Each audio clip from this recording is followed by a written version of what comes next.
Hi friends, ಇವತ್ತು ನಾನು ನಿಮಗೆ ಇಲ್ಲಿ ಉತ್ತರ ಕರ್ನಾಟಕದ ಸ್ಪೆಷಲ್ ಆಗಿರುವಂಥ ಶೇಂಗಾ ಚಟ್ನಿ ರೆಸಿಪಿಯನ್ನು ಮಾಡಿ ತೋರಿಸ್ತಾ ಇದ್ದೀನಿ. ಇದರಲ್ಲಿ ಈ ಶೇಂಗಾ ಚಟ್ನಿ ಅಂತೂ ತುಂಬ ವಿಶೇಷವಾಗಿದೆ. ಯಾಕಂದರೆ ಫ್ರೆಂಡ್ಸ್, ಇವತ್ತು ನಾನು ನಿಮಗೆ ಇಲ್ಲಿ ಶೇಂಗಾ ಚಟ್ನಿಯನ್ನು ನಾರ್ಮಲ್ ಆಗಿ ಮಾಡಿ ತೋರಿಸ್ತಾ ಇಲ್ಲ.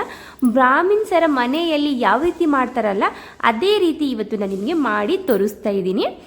ಇದನ್ನು ನೀವು 3 ತಿಂಗಳವರೆಗೂ ಸ್ಟೋರ್ ಮಾಡಿ ಕೂಡ ತಿನ್ನಬಹುದು. ಫ್ರೆಂಡ್ಸ್, ಮೊದಲಿಗೆ ಶೇಂಗಾವನ್ನು ಚೆನ್ನಾಗಿ ಬಿಸಿಲಿನಲ್ಲಿ ಒಣಗಿಸ್ಕೋಬೇಕು. ಹಾಗೆ ಅದರಲ್ಲಿ ಕೆಟ್ಟಿರುವಂಥ ಶೇಂಗಾವನ್ನು ಕೂಡ ನಾವು ಸಪ್ರೇಟನ್ನಾಗಿ ಮಾಡ್ಕೋಬೇಕು. ಫ್ರೆಂಡ್ಸ್, ಏನಾದರೂ ಈ ರೀತಿ ಕೆಟ್ಟಿರುವಂಥ ಶೇಂಗಾವನ್ನು ನಾವು ಸೇರಿಸಿದ್ರೆ ನಮ್ಮದು ಶೇಂಗಾ ಚಟ್ನಿ ಕೂಡ ಇಲ್ಲಿ ಕಹಿ ಆಗುತ್ತೆ, ಹಾಗೆ ಜಲ್ದಿನೇ ಕೆಟ್ಟುಬಿಡುತ್ತೆ. ಮೊದಲಿಗೆ ನಾನಿಲ್ಲಿ ಅರ್ಧ kg ಶೇಂಗಾವನ್ನು ಚೆನ್ನಾಗಿ ಫ್ರೈ ಮಾಡ್ಕೋತಾ ಇದ್ದೀನಿ. ಶೇಂಗಾವನ್ನು ಯಾವಾಗಲೂ ನಾವು ಫ್ರೈ ಮಾಡ್ಕೊಳ್ಳುವಾಗ ಪಾತ್ರೆಯನ್ನು ನೀವು ಸ್ವಲ್ಪ ದಪ್ಪದಳದ ಪಾತ್ರೆಯನ್ನೇ ಯೂಸ್ ಮಾಡಬೇಕು. ಇಲ್ಲಪ್ಪ ಅಂದರೆ ನಾನ್ ಸ್ಟಿಕ್ ಆಗಿರುವಂಥ ಒಂದು ಪಾತ್ರೆಯನ್ನು ಯೂಸ್ ಮಾಡ್ಕೋಬೇಕು.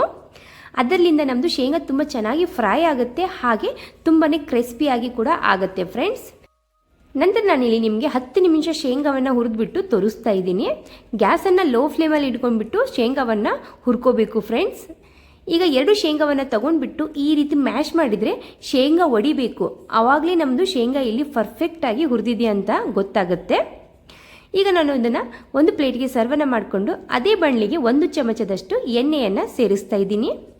2 ಒಣ ಮೆಣಸಿನಕಾಯಿ ಕೂಡ ಇಲ್ಲಿ ಸೇರಿಸ್ತಾ ಇದ್ದೀನಿ. ಫ್ರೆಂಡ್ಸ್, 1 ಮುಷ್ಟಿ ಆಗೋಷ್ಟು ಕರಿಬೇವಿನ ಸೊಪ್ಪನ್ನು ಸೇರಿಸ್ತಾ ಇದ್ದೀನಿ. ಈ ಸತಿ ನಾನು ಸ್ವಲ್ಪ ಕರಿಬೇವಿನ ಸೊಪ್ಪನ್ನು ಜಾಸ್ತಿನೇ ಸೇರಿಸಿದ್ದೀನಿ. 1 ಚಮಚದಷ್ಟು ಜೀರಿಗೆ. ನಂತರ ಇದಕ್ಕೆ ನಾನಿಲ್ಲಿ 1 ಗಡ್ಡೆ ಬೆಳ್ಳುಳ್ಳಿಯನ್ನು ಸಿಪ್ಪೆಯನ್ನು ಸುಲಿಲಾರ್ದೇ ಸೇರಿಸ್ತಾ ಇದ್ದೀನಿ. ನಂತರ ಇದಕ್ಕೆ ನಾನಿಲ್ಲಿ 3 ಇಂಚು ಹುಣಸೆ ಹಣ್ಣನ್ನು ಸೇರಿಸ್ತಾ ಇದ್ದೀನಿ. ಇದನ್ನು ಈಗ ನಾವು 1 ನಿಮಿಷ ಕಾಲ ಚೆನ್ನಾಗಿ ಇದನ್ನು ಫ್ರೈ ಮಾಡ್ಕೋಬೇಕು. ಫ್ರೆಂಡ್ಸ್, ನಾವು ನಾರ್ಮಲ್ ಆಗಿ ಶೇಂಗಾ ಚಟ್ನಿ ಮಾಡಿರುವಾಗ ನಾವು ಇದಕ್ಕೆ ಹುಣಸೆಹಣ್ಣು ಮತ್ತು ಬೆಲ್ಲವನ್ನು ಸೇರಿಸೋದಿಲ್ಲ. ಆದರೆ ಬ್ರಾಹ್ಮಿನ್ಸ್ ಅವರ ಮನೆಯಲ್ಲಿ ಪ್ರತಿಯೊಬ್ಬರ ಮನೆಯಲ್ಲಿ ಇದನ್ನು ಸೇರಿಸ್ತಾರೆ. ಈಗ ಗ್ಯಾಸನ್ನು ಆಫ್ ಮಾಡಿಬಿಟ್ಟು ನಾನಿಲ್ಲಿ ಚಿಟಿಕೆ ಆಗೋಷ್ಟು ಇಂಗು, ನಂತರ ಇದಕ್ಕೆ ನಾನಿಲ್ಲಿ 1 ಚಮಚದಷ್ಟು ಬೆಲ್ಲವನ್ನು ಸೇರಿಸ್ತಾ ಇದ್ದೀನಿ. ನೀವು ಬೇಕಂದರೆ ಸಕ್ಕರೆ ಕೂಡ ಸೇರಿಸ್ಕೋಬೋದು. ನಂತರ ಇದಕ್ಕೆ ನಾನಿಲ್ಲಿ ರುಚಿಗೆ ತಕ್ಕಷ್ಟು ಉಪ್ಪನ್ನು ಕೂಡ ಸೇರಿಸ್ತಾ ಇದ್ದೀನಿ. ಕಲರ್ಗೋಸ್ಕರ ನಾನಿಲ್ಲಿ ಕಾಶ್ಮೀರಿ ರೆಡ್ ಚಿಲ್ಲಿ ಪೌಡರನ್ನು 2 ಚಮಚದಷ್ಟು ಸೇರಿಸ್ತಾ ಇದ್ದೀನಿ. ನೀವು ಬೇಕಂದರೆ ಸೇರಿಸ್ಕೊಳ್ಳಿ, ಬೇಡಪ್ಪ ಅಂದರೆ ಇದನ್ನು ಸ್ಕಿಪ್ ಮಾಡ್ಕೋಬೋದು. ಫ್ರೆಂಡ್ಸ್, ಇದು ಹಾಕೋದ್ರಿಂದ ತುಂಬ ಚೆನ್ನಾಗಿ ಕಲರ್ ಬರುತ್ತೆ. ಈಗ ನಾನಿಲ್ಲಿ ಹುರಿದಿರುವಂಥ ಶೇಂಗಾವನ್ನು ಸೇರಿಸ್ತಾ ಇದ್ದೀನಿ. ಸಿಪ್ಪೆಯನ್ನು ನಾನಿಲ್ಲಿ ಸಪ್ರೇಟನ್ನಾಗಿ ಮಾಡಿಲ್ಲ, ಯಾಕಂತ ನಾನು ನಿಮಗೆ ಹೋಗ್ತಾ ವಿಡಿಯೋದಲ್ಲಿ ಕೊನೆಗೆ ಹೇಳ್ತೀನಿ. ಫ್ರೆಂಡ್ಸ್, ಈಗ ಚೆನ್ನಾಗಿ ಇದನ್ನು ಮಿಕ್ಸ್ ಮಾಡ್ಕೊಳ್ಳಿ. ಗ್ಯಾಸನ್ನು ಆಫ್ ಮಾಡಿಬಿಟ್ಟೇ ನಾವು ಖಾರವನ್ನು ಸೇರಿಸ್ಕೋಬೇಕು. ಫ್ರೆಂಡ್ಸ್, ಗ್ಯಾಸನ್ನು ಆನ್ ಇಟ್ಬಿಟ್ಟು ನಾವು ಖಾರವನ್ನು ಸೇರಿಸ್ಕೊಂಡ್ರೆ ಇದು ಸುಟ್ಟುಬಿಡುತ್ತೆ, ಹಾಗೆ ಸ್ಮೆಲ್ ಕೂಡ ಬರುತ್ತೆ. ಅದ್ರ ಕಾರಣಕ್ಕೆ ನೀವು ಗ್ಯಾಸನ್ನು ಆಫ್ ಮಾಡಿಬಿಟ್ಟು ಸೇರಿಸ್ಕೋಬೇಕು. ಈಗ ಇಲ್ಲಿ ಪೂರ್ತಿ ತಣ್ಣಗಾದ ನಂತರ ನಾನಿಲ್ಲಿ ಮಿಕ್ಸಿ ಜಾರ್ಗೆ ಸೇರಿಸ್ತಾ ಇದ್ದೀನಿ. ಫ್ರೆಂಡ್ಸ್, ತುಂಬಾ ಸಿಂಪಲ್ಲಾಗಿ ಶೇಂಗಾ ಚಟ್ನಿಯನ್ನು ಯಾವ ರೀತಿ ಮಾಡಬೇಕಂತ ಕೂಡ ನಾನು ಹೋದ ವಿಡಿಯೋದಲ್ಲಿ ತೋರಿಸ್ಕೊಟ್ಟಿದ್ದೀನಿ. ನೀವು ಇನ್ನೂವರೆಗೂ ನೋಡಿಲ್ಲ ಅಂದರೆ ಕೆಳಗಡೆ ಲಿಂಕನ್ನು ಕೊಟ್ಟಿರ್ತೀನಿ, ಒಂದ್ಸತಿ ಹೋಗಿ ಚೆಕ್ ಮಾಡ್ಕೊಳ್ಳಿ.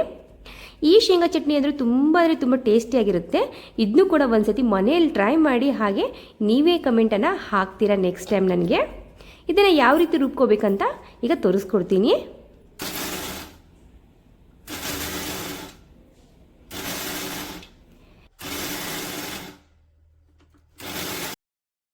ಫ್ರೆಂಡ್ಸ್, ನೋಡಿದ್ರಲ್ಲ ಶೇಂಗಾ ಚಟ್ನಿಯನ್ನು ನಾವು ಯಾವ ರೀತಿ ರುಬ್ಕೋಬೇಕು ಅಂದ್ಬಿಟ್ಟು. ಸೊ ಇದೇ ರೀತಿಯಾಗಿ ಆಫ್ ಆನ್ ಮಾಡಿನೇ ಶೇಂಗಾ ಚಟ್ನಿ ರುಬ್ಕೋದ್ರಿಂದ ಇಲ್ಲಿ ಶೇಂಗಾ ಚಟ್ನಿ ತುಂಬ ಚೆನ್ನಾಗಿ ಪೌಡರ್ ರೀತಿಯಲ್ಲಿ ಆಗುತ್ತೆ. ನಾನಿಲ್ಲಿ ಇದೇ ರೀತಿಯಾಗಿ ಪೂರ್ತಿ ಶೇಂಗಾ ಚಟ್ನಿಯನ್ನು ರುಬ್ಕೋತಾ ಇದ್ದೀನಿ.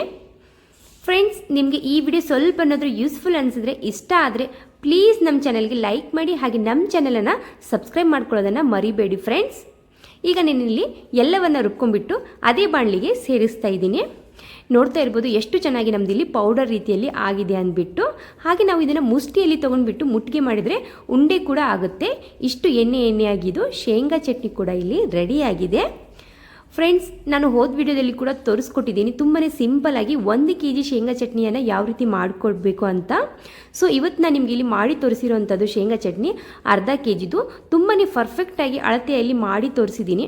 ನಾನು ಹಾಕಿರುವಂಥ ಪದಾರ್ಥವನ್ನು ಅಷ್ಟೇ ಹಾಕಿಬಿಟ್ಟು ನೀವು ಒಂದು ಸತಿ ಮೇನೆಯಲ್ಲಿ ಶೇಂಗಾ ಚಟ್ನಿಯನ್ನು ಮಾಡಿ ನೋಡಿ. ನೆಕ್ಸ್ಟ್ ಟೈಮ್ ನೀವೇ ನನಗೆ ಕಮೆಂಟನ್ನು ಹಾಕ್ತೀರಾ. ಪ್ಲೀಸ್ ಫ್ರೆಂಡ್ಸ್, ನಮ್ಮ ಚಾನಲ್ನ ಸಬ್ಸ್ಕ್ರೈಬ್ ಮಾಡ್ಕೊಳ್ಳಿ. ನನ್ನಂಥ ಚಿಕ್ಕ ಪುಟ್ಟ ಯೂಟ್ಯೂಬರ್ಸ್ಗೆ ಹೆಲ್ಪ್ ಮಾಡ್ದಂಗೆ ಆಗುತ್ತೆ. ಹಾಗೆ ಈ ವಿಡಿಯೋ ನೋಡೋದಕ್ಕೆ thank you so much friends.